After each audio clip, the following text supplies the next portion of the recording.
93 to 97% of our life is subconscious. Only 3 to 7% of our life is conscious awareness.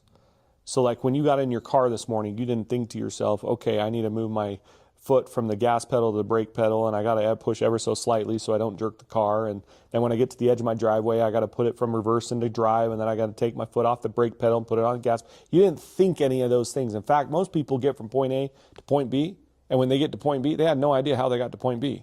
It's like, holy cow, how did I get here? Why? Because auto drive kicked in.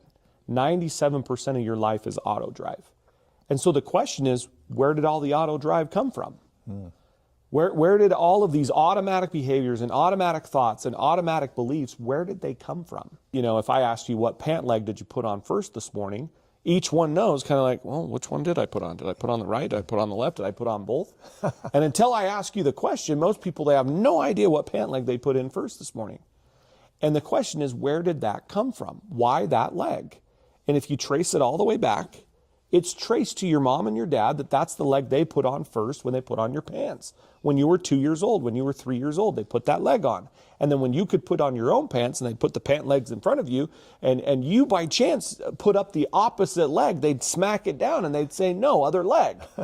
and that from that time forward, you have been a left legger or a right legger your whole life, unless you've had a need to switch it, meaning you've had a surgery on a knee or an injury and you had to switch it. Other than that, you are your parents' habit there.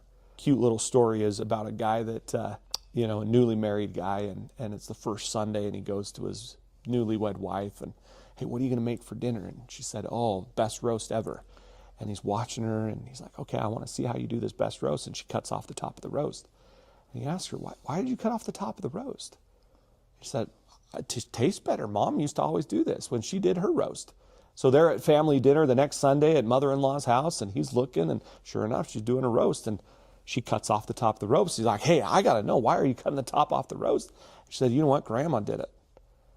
And they go to Grandma's house for Christmas, and they're doing a roast on Christmas, and sure enough, she cuts off the roast. And he says, why are you cutting off the top of the roast? And she said, I don't know, great-grandma used to do it. Well, great-grandma's alive. She's in her 90s. And they go to her house, and he is now just perplexed. He's like, I got to know, great-grandma, why do you cut the top off your roasts?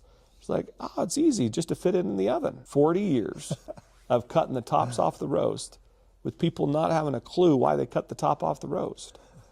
The same has to do with money.